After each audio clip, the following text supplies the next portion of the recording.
tentang materi pengertian ruang lingkup pendidikan Islam.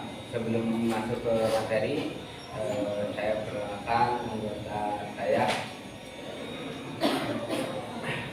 Nama saya Linda Siti. Nama saya Aisyah Rahmatika Sari. Adapun topik yang kami sanggup ada beberapa poin. Yang pertama, pengertian dan ruang lingkup pendidikan Islam. Yang kedua, aspek utama pendidikan Islam. Yang ketiga, materi pendidikan Islam dan metode pendidikan Islam. Baik, untuk materi yang pertama akan disampaikan oleh rekan kami, yaitu Nijam. Karena Nijam sedang berhalangan, maka saya sendiri akan menjelaskan.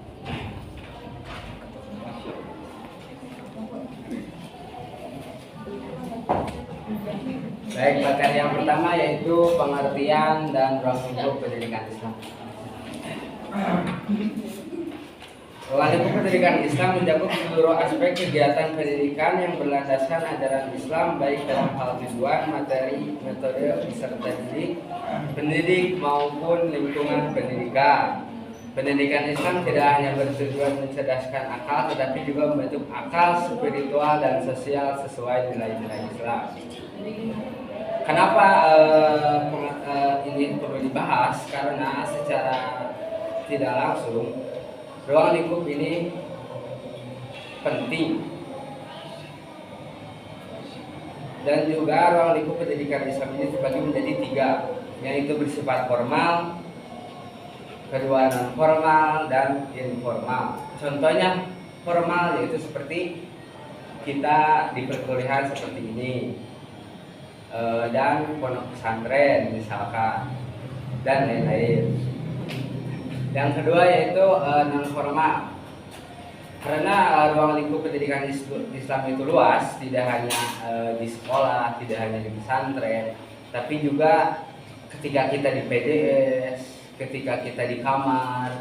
Yang penting itu dapat mengembangkan potensi kita dan sesuai dengan nilai-nilai Islam. Yang ketiga yaitu informal. Informal itu sifatnya itu non formal tapi semi formal. Misalkan kita sarasehan. Sarasehan itu ngobrol biasa tapi dapat menyelesaikan masalah dan dapat tujuannya. Yang kedua, aspek utama ruang lingkup pendidikan. Satu, tujuan pendidikan. Tujuan pendidikan merupakan suatu faktor yang amat sangat penting di dalam pendidikan, karena tujuan pendidikan ini adalah arah yang hendak dicapai atau hendak dituju oleh pendidikan. Tujuannya di sini yaitu membentuk karakter seseorang menjadi kepribadian yang baik. Dua, menjaga toleransi antar sesama. Tujuan pendidikannya juga ini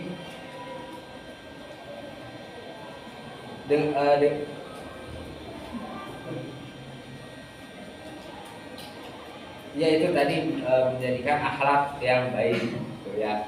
Yang kedua, pendidik dalam pendidikan Islam. Apa itu pendidik? Pendidik adalah orang yang bertanggung jawab terhadap perkembangan peserta didik, baik secara moral, spiritual maupun intelektual. Dalam Islam, pendidikan ideal meneladani sifat Rasulullah SAW.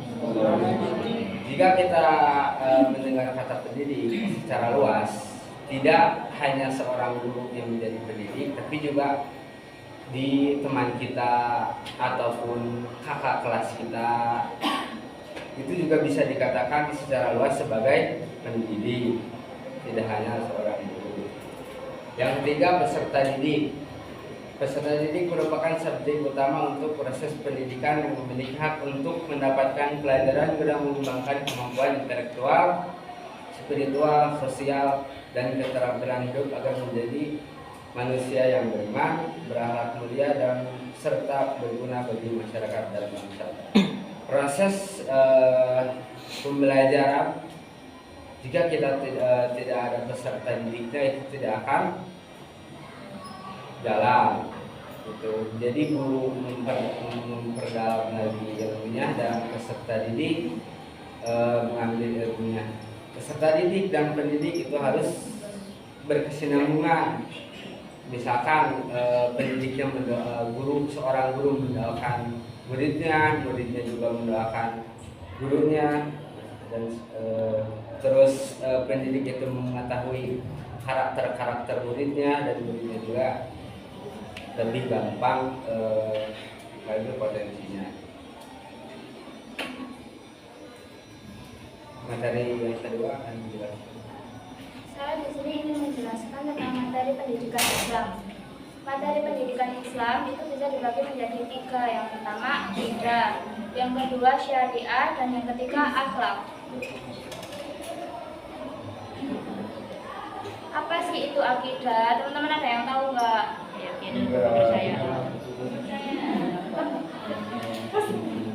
Saya jelaskan ya. Akidah keimanan dalam pendidikan Islam adalah fondasi keyakinan yang menuntun peserta didik untuk mengimani Allah Subhanahu wa taala, para malaikat, kitab-kitabnya, para rasul, hari akhir, dan takdir. Dan yang kedua, syariah. Syariah ibadah dan muamalah. Syariah muamalah dalam pendidikan Islam bertujuan untuk membimbing peserta didik dalam interaksi sosial dan ekonomi yang sesuai dengan prinsip-prinsip syariah. Dan yang ketiga, akhlak. Akhlak budi pekerti. Akhlak budi pekerti dalam pendidikan Islam adalah pengembangan moral dan etika berdasarkan nilai-nilai Islam yang bertujuan membentuk individu berakhlak mulia, baik terhadap Allah dan diri sendiri, sesama manusia maupun lingkungan. Bagi saya, pendidikan akhlak memiliki peran besar dalam membentuk kepribadian seseorang.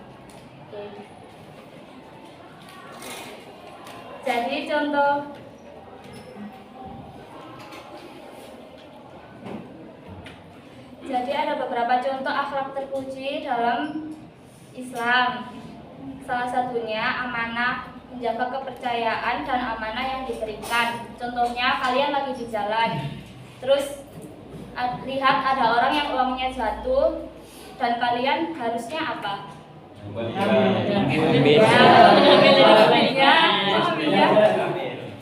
Mengembalikannya kepada pemiliknya. Ya seperti itu.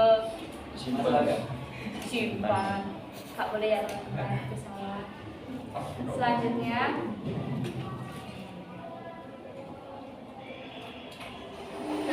lingkungan pendidikan Islam.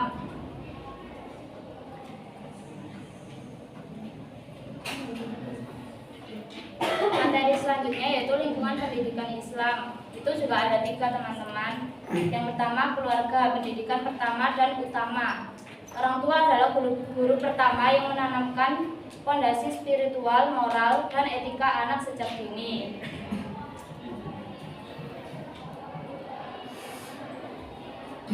Dan yang kedua sekolah, lembaga pendidikan Islam formal yang struktur dan berjenjang meliputi madrasah, MI, MTS, MA, dan sekolah Islam terpadu lainnya.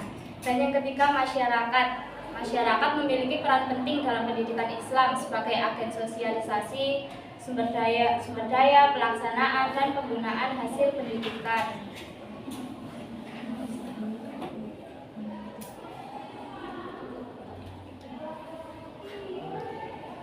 Udah, selanjutnya dilanjutkan sama Sinta ya.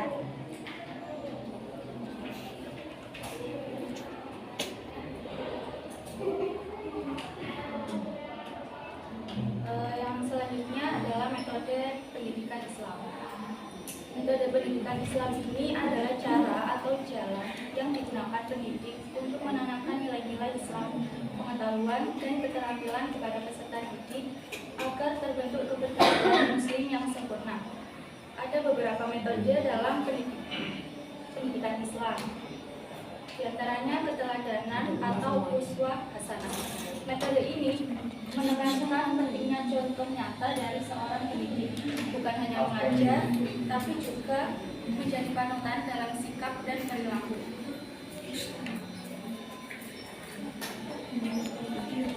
Yang kedua, metode diskusi dan tanya jawab. Metode ini mendorong siswa untuk aktif berpikir dan memahami ajaran Islam secara lebih mendalam. Yang ketiga ada metode targhib dan tarhib. Targhib berarti memberikan motivasi dengan janji pahala, sedangkan tarhib berarti memberikan peringatan dengan ancaman dosa.